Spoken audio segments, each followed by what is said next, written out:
Então vamos em frente. A quinta característica dos anticristos é que eles não têm comunhão com Deus. Isso João nos ensina no versículo 24. Vamos ler? Quanto a vocês, cuidem para que aquilo que ouviram desde o princípio permaneça em vocês. Se o que ouviram desde o princípio permanecer em vocês, vocês também permanecerão no Filho e no Pai. E esta é a promessa que ele nos fez, a vida eterna. Aliás, eu li até o 25, né? Mas era só o 24.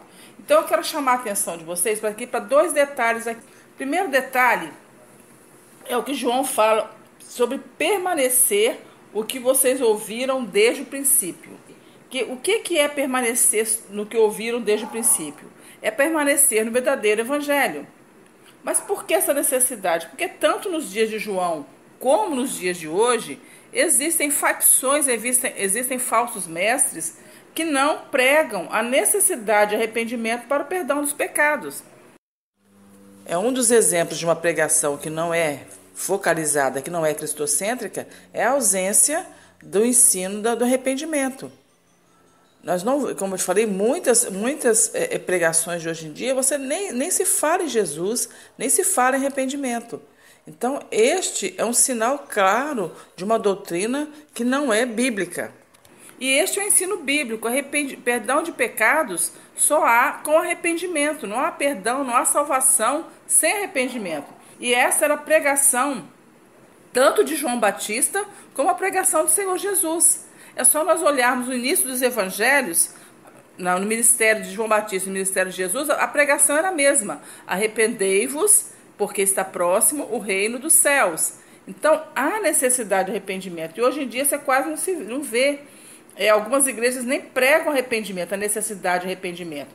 E como nós vamos saber qual é a pregação verdadeiramente cristocêntrica que prega aquilo que é o que é ensinado pelos apóstolos? Nós temos na própria Bíblia o ensino, vários resumos de uma pregação cristocêntrica. Por exemplo, nós temos no livro de Atos pelo menos 3 ensinos de pregação cristocêntrica.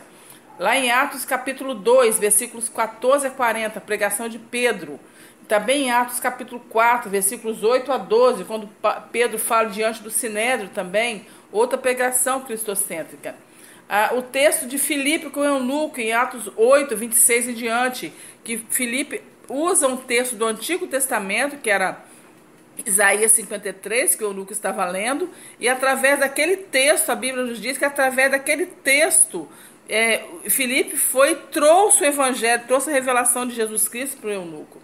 Também, 1 Coríntios 15, onde Paulo faz um resumo belíssimo de que é o verdadeiro evangelho.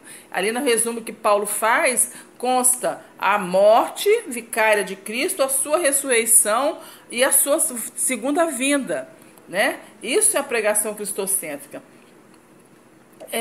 O segundo destaque que nós queremos fazer é com relação ao verbo permanecer. Então, permanecer significa ter comunhão ou estar conectado espiritualmente.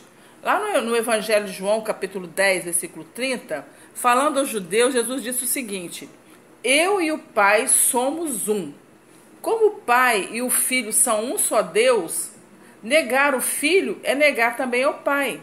O próprio Senhor Jesus nos ensinou isso no Evangelho de João também, no capítulo 5, versículo 23, que ele disse para os judeus o seguinte: quem não honra o Filho, não honra o Pai que o enviou.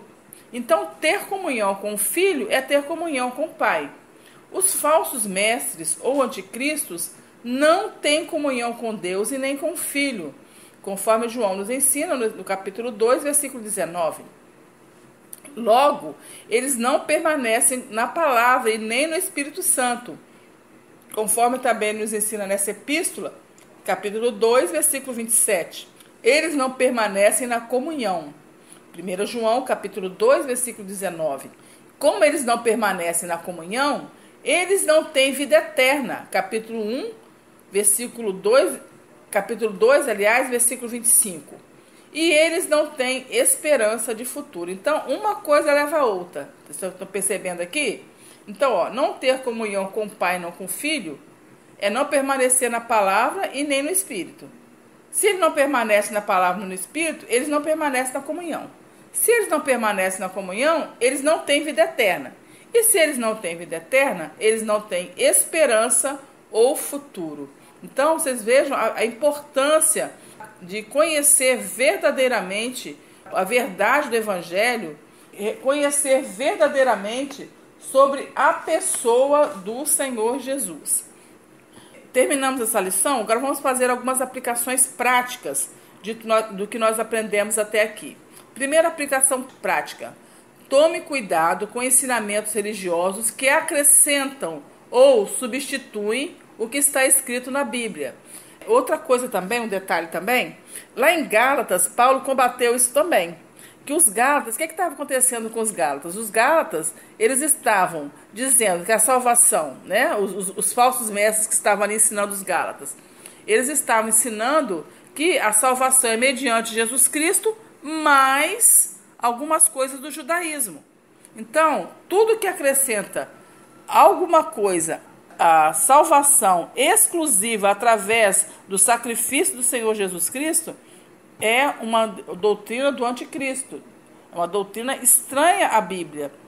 Isso não está de acordo com a Bíblia, substitui o ensinamento da Bíblia. Segunda aplicação prática: todo crente, pela capacitação do Espírito Santo, é capaz de discernir a verdade do erro e resistir aos ataques dos falsos mestres. Lembra que João falou que nós temos a unção que vem do santo e nós todos temos o conhecimento? Então, essa unção é o Espírito Santo que todo crente verdadeiro recebe na sua conversão. Terceira aplicação: a perseverança do crente na fé, na comunhão e na sã doutrina é uma marca da sua autenticidade como filho de Deus. Então, como se reconhece o verdadeiro filho de Deus? O verdadeiro filho de Deus é aquele que persevera na fé, na comunhão com os irmãos e na verdade do Evangelho, na sã doutrina. Terminamos então aqui essa lição. Na próxima lição, se Deus assim o permitir, nós já vamos começar a meditar no capítulo 3 dessa epístola.